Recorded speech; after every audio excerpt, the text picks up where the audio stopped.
Me llamo Antonio y, en mis 50 años, jamás había conocido a alguien tan egoísta como mi nuera, Lucía. A lo largo de mi vida he tratado con toda clase de personas, complicadas, exigentes, hasta malintencionadas, pero ninguna como ella. Es de ese tipo de gente que siempre exige más, que nunca se siente satisfecha y cree que todo el mundo le debe algo. Desde el momento en que se casó con mi hijo Pablo, hice todo lo posible por apoyarles. Incluso les regalé un piso de un dormitorio como obsequio de bodas. Un lugar decente, en una buena zona de nuestra ciudad. No era ningún palacio, pero sí una base sólida sobre la que empezar su vida en pareja. Recuerdo haber pensado que eso les daría estabilidad, una base para construir su futuro. Pero para Lucía, aquel regalo no fue más que un peldaño más hacia algo mayor, algo que, por supuesto, yo debía proporcionarle. Al principio, las quejas eran sutiles. Comentarios lanzados al pasar, como si fueran observaciones sin importancia. Que si el piso era pequeño, que la cocina no era práctica, que les faltaba espacio de almacenamiento. Al principio no les di importancia.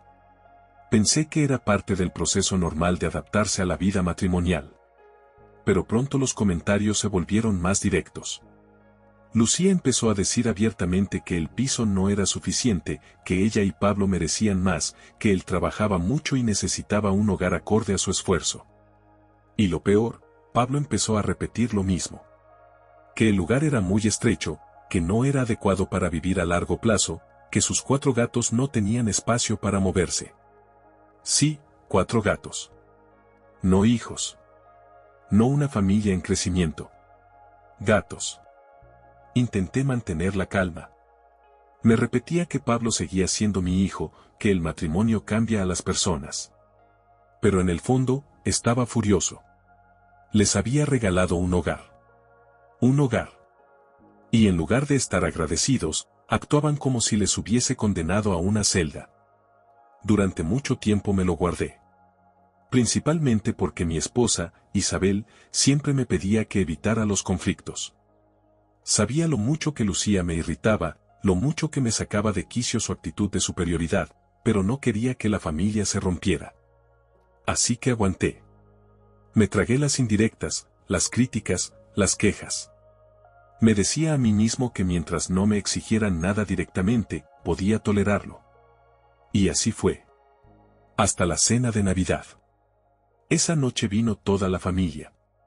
La casa estaba decorada al gusto de Isabel, con luces suaves y detalles en cada rincón. El olor del jamón asado lo llenaba todo. La música navideña sonaba de fondo. Por un momento, creí que todo saldría bien. Me relajé. Incluso pensé que, quizás, podríamos pasar una velada sin dramas. Qué ingenuo fui. A mitad de la cena, Lucía dejó el tenedor sobre el plato, carraspeó y, con ese tono sereno que usaba siempre que iba a decir una barbaridad, anunció que estaban pensando hacer un gran cambio de vida en el nuevo año. Pensé que se refería a un nuevo trabajo o un nuevo piso. Pero no. Mirándome fijamente, dijo que ella y Pablo habían decidido que ya era hora de mudarse a un sitio más grande. Y que, como esta casa era perfecta para ellos, tenía todo el sentido que Isabel y yo nos mudáramos a la casita del lago y le cediéramos nuestra vivienda. Me quedé sin palabras. Pensé que era una broma. Pero en su rostro no había rastro de humor. Hablaba completamente en serio, como si propusiera algo lógico. Hasta generoso. Algo dentro de mí se rompió. Años de frustración acumulada salieron a la superficie. Solté una carcajada, de esas profundas, que hacen callar a toda la mesa.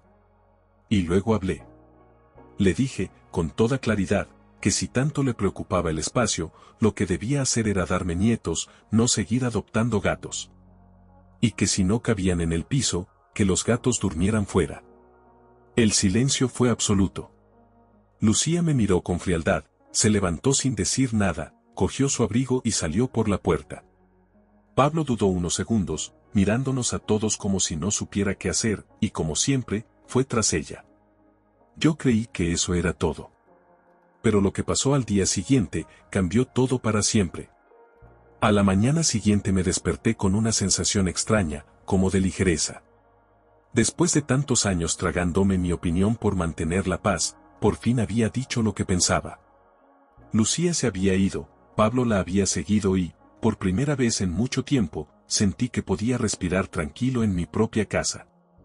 Pensé que Pablo acabaría llamándome. Tal vez para disculparse. O quizás fingir que nada había pasado. Lo que no esperaba era lo que realmente ocurrió. Isabel fue la primera en mirar el móvil esa mañana.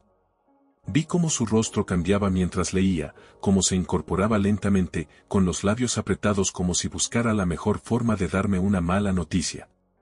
Finalmente, suspiró y me tendió el teléfono.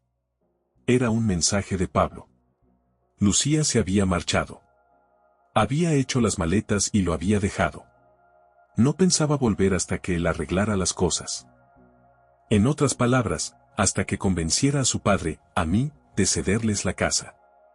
No discutir. No negociar. Solo entregarles el hogar que construí con mis propias manos. La casa donde crié a mi familia. Leí el mensaje 2, 3 veces. Isabel me observaba en silencio, esperando que explotara. Y sí, sentí como la sangre me hervía. Pero más que rabia, lo que sentía era una tristeza inmensa. Lucía no solo estaba chantajeando emocionalmente a mi hijo, estaba usando su matrimonio como moneda de cambio. O me rendía, o ella no volvería. Y lo peor, Pablo no estaba enfadado. No estaba indignado por haber sido abandonado por una mujer caprichosa. No. Me rogaba que la entendiera. Que escuchara su punto de vista. Isabel, siempre tan conciliadora, me dijo que debíamos pensarlo. Que no podíamos cerrarnos de inmediato. Que tal vez, por el bien de la familia, debíamos considerar la idea. ¿Considerarla? ¿Considerar regalarles la casa que levanté con años de trabajo? ¿Solo porque Lucía, con sus aires de reina destronada, lo exigía? Me ardía la garganta de tanto contener las palabras. Y justo entonces, mi móvil volvió a vibrar. Esta vez, no era Pablo. Era mi hermana, Carmen. ¿Estás viendo esto? Entra a Facebook. Ya. Decía su mensaje. Sin entender nada, abrí la aplicación. Y ahí estaba. Lucía había publicado una larga y melodramática carta, cargada de victimismo. Decía que había sido traicionada por una familia egoísta, que ella y Pablo habían luchado mucho, que lo habían dado todo, y que ahora los echaban de su casa por culpa de la codicia y la crueldad. No mencionaba mi nombre, pero todo el mundo sabía a quién se refería. Y lo peor no era el texto, sino los comentarios. Docenas de personas, amigos, conocidos, familiares lejanos, apoyándola, dándole la razón, llamándome avaro, insensible, poco familiar. No puedo creer que haya gente tan mezquina. La familia está para ayudarse, no para acaparar lo que no necesita. Tú y Pablo merecéis algo mejor, mucho ánimo. Lucía había manipulado la historia a su antojo, presentándose como la heroína incomprendida. Y lo peor, la gente se lo tragaba. Isabel leía por encima de mi hombro, en silencio. Podía sentir su preocupación, su angustia. Sabía que esto se iba a descontrolar. Y así fue. Antes de que pudiera reaccionar, mi móvil sonó otra vez. Llamada de Pablo. No contesté. Luego mi hermano. Después un primo al que no veía desde hacía años. Todos querían saber qué estaba pasando. Isabel también empezó a recibir mensajes.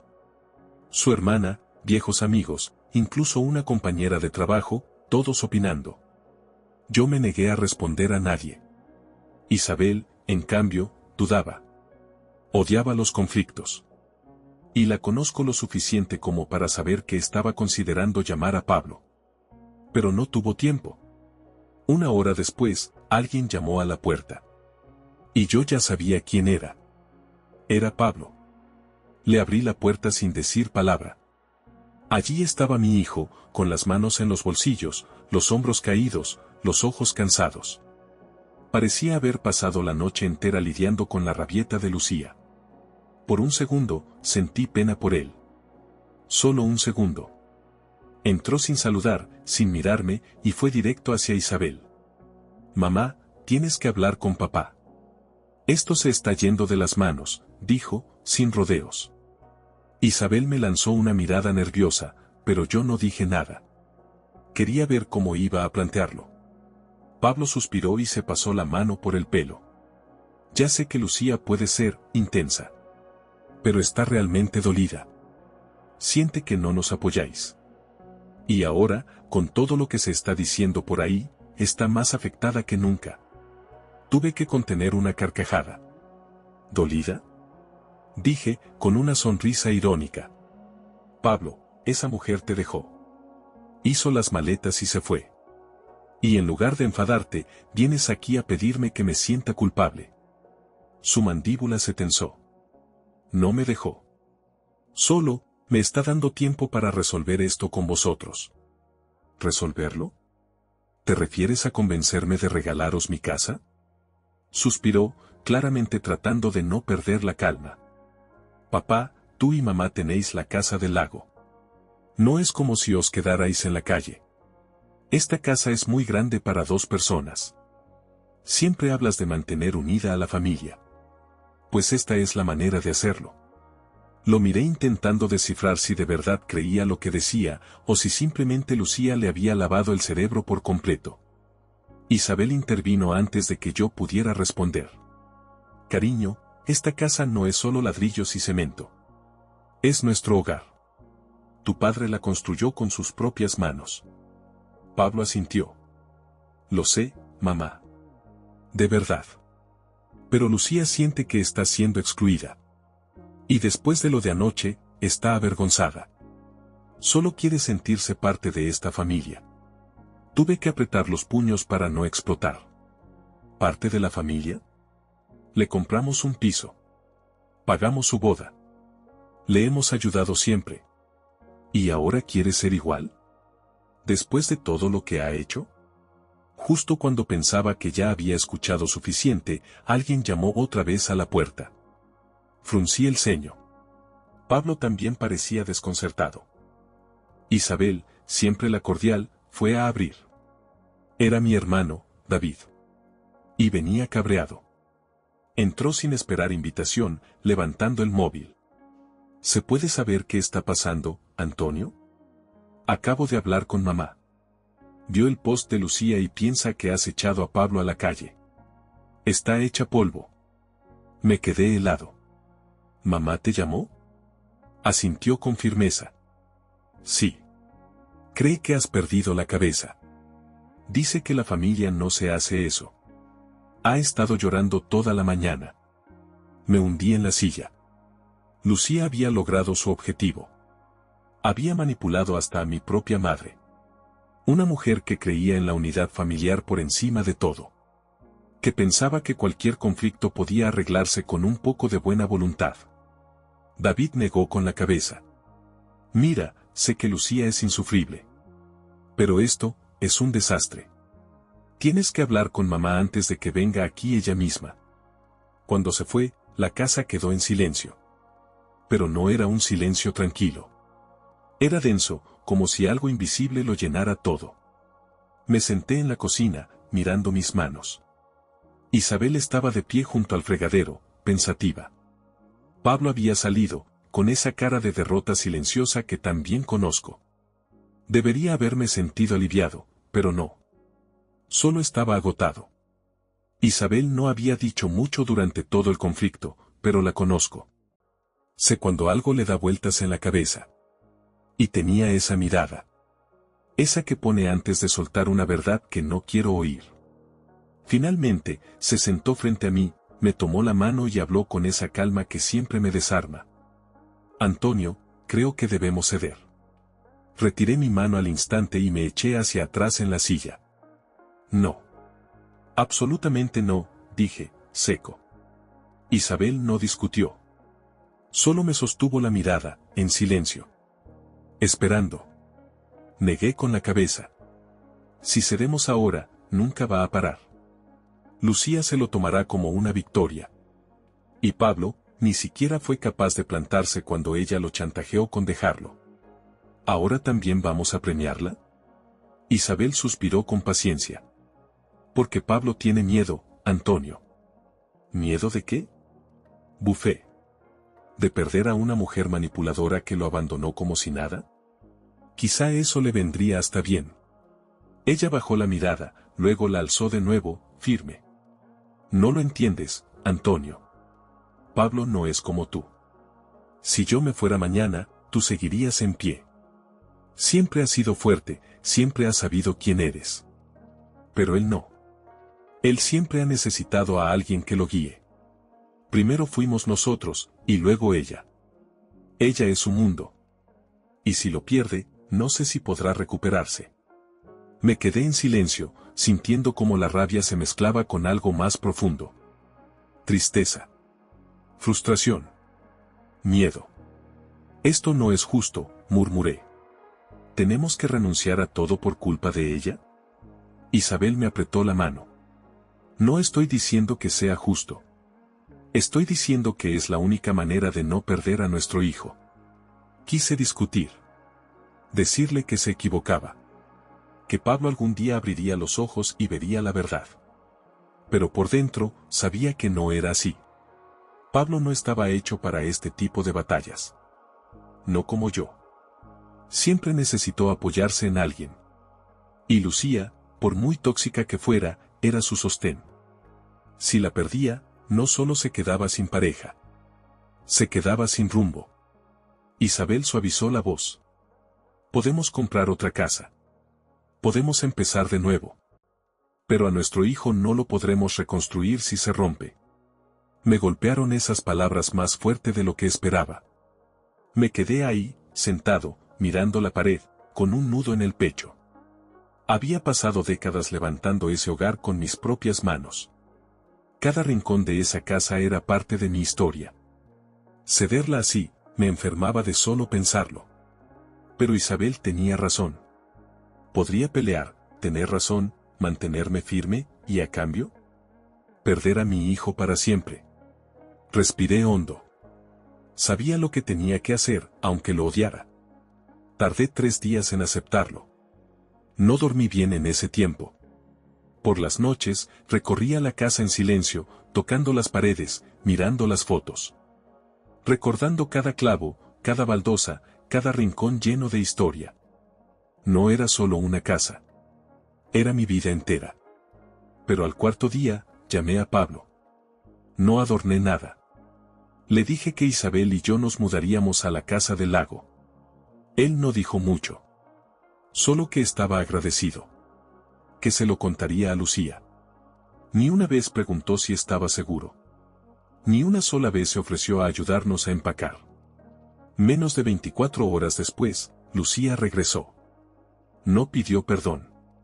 Ni siquiera mencionó lo que había pasado. Se puso a desempacar cajas como si todo le perteneciera. Y así, mi hijo y su mujer vivían ahora en la casa que yo había construido con mis propias manos.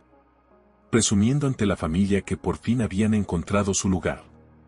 Hicieron una fiesta de inauguración 2 semanas después. Isabel me convenció de ir. Yo no quería. Pero fui. Por Pablo. Observé cómo Lucía daba visitas guiadas por la casa como si fuera su diseño. Señalaba detalles que nunca había notado antes. Incluso había convertido el garaje en una sala de juegos para los gatos. Sí, un cuarto entero, solo para los gatos. Yo no dije una palabra. Solo miraba cómo todos asentían y sonreían, fingiendo que no sabían lo que realmente había pasado. En los meses siguientes, mantuvimos la distancia. Isabel seguía invitándolos a cenar en la casa del lago de vez en cuando. Pablo solía venir solo. Lucía tenía otros compromisos. Y entonces, empezaron las grietas. Pablo empezó a venir más seguido. A veces sin avisar. Traía cara de cansado. Se notaba que algo pasaba. Poco a poco empezó a soltar cosas. Que Lucía quería reformas, que la cocina no era suficiente, que el mobiliario le parecía viejo. Decía que la casa aún no era suya, que necesitaba hacerla suya. A mí me hervía la sangre. ¿No era eso lo que quería? ¿no se la habíamos dado? Un día apareció con una maleta. Dijo que necesitaba tomarse un respiro. Se quedó 3 días. No habló mucho. Luego se fue sin decir nada. Lucía ni siquiera llamó. De repente, dejaron de hablar de tener hijos. Isabel solía preguntar, con cuidado, esperando noticias de nietos. Pero las respuestas eran siempre vagas, frías. Al final, ella dejó de preguntar. Pasó un año. Nosotros, en la casa del lago, tranquilos. Ellos, jugando a ser una familia feliz en una casa que nunca fue suya. Hasta que una noche Pablo llamó. Dijo que venía. Lo esperé en el garaje. Cuando llegó, tenía los ojos rojos. Me entregó una nota. Era de Lucía. Le decía que se iba, que necesitaba reencontrarse. Se había mudado al otro lado del país. Había vaciado su armario sin decir una palabra. Se quedó en la habitación de invitados. No hablamos mucho del pasado. Él no pidió consuelo, y yo no lo ofrecí. Pero estábamos bien. Había algo reconfortante en el silencio que compartíamos. Un padre y un hijo que por fin veían las cosas claras. La vieja casa quedó vacía. No teníamos prisa por hacer nada con ella. Pasaron meses. Al final, la alquilé. Los nuevos inquilinos no sabían la historia. Para ellos, era solo una casa más, con buenos cimientos. Isabel a veces decía que quizás algún día deberíamos venderla. Yo no contestaba. Tal vez sí. Tal vez no. Pero una cosa tengo clara, la próxima vez que alguien diga que necesita más espacio, para gatos, cambiaré la cerradura sin pensarlo 2 veces. No pensé que volvería a hablar de esto, pero la vida nunca deja de sorprenderte. 6 meses atrás, Pablo aún vivía con nosotros, tranquilo, centrado en su trabajo y en terapia. Isabel estaba aliviada. Yo, aún me adaptaba. Y entonces, hace 3 semanas, me llamó una antigua vecina de la casa original. Me dijo que había visto el coche de Lucía en el garaje. Pensé que era un error. Pero no. Fui hasta allí y, efectivamente, su coche estaba aparcado como si nunca se hubiera ido. Toqué la puerta. Nada. Todo oscuro. El césped crecido. Abandonado. Al día siguiente, publicó una historia en Instagram desde dentro de la casa. Resulta que había guardado una llave. Pablo nunca pensó en cambiar la cerradura. Y como la casa seguía a mi nombre, nunca firmé la cesión, solo dejé que vivieran allí. Ella pensó que podía volver cuando quisiera. Subió una foto en mi viejo sillón reclinable con la frase, la reina ha vuelto a su trono. Ahí fue cuando se acabó. Llamé a la policía. No para arrestarla, solo para que entendiera que legalmente no tenía ningún derecho a estar allí. Como la escritura estaba a mi nombre y ella nunca estuvo en el contrato, la escoltaron fuera. Gritó en el jardín que le había prometido esa casa. No me tembló el pulso. Cambié las cerraduras, instalé cámaras y puse la casa en venta esa misma semana. A Pablo no le encantó, pero entendió. Ya era hora de cerrar ese capítulo. La casa se vendió hace 2 días. Ni volví a entrar. No había nada que ver. Y por si alguien se lo pregunta, si alguna vez alguien intenta hacerte sentir culpable para que entregues tu casa por el bien de la familia, piénsalo bien. Porque a veces, proteger a la familia significa trazar una línea, y no dejar que ciertas personas la crucen nunca más.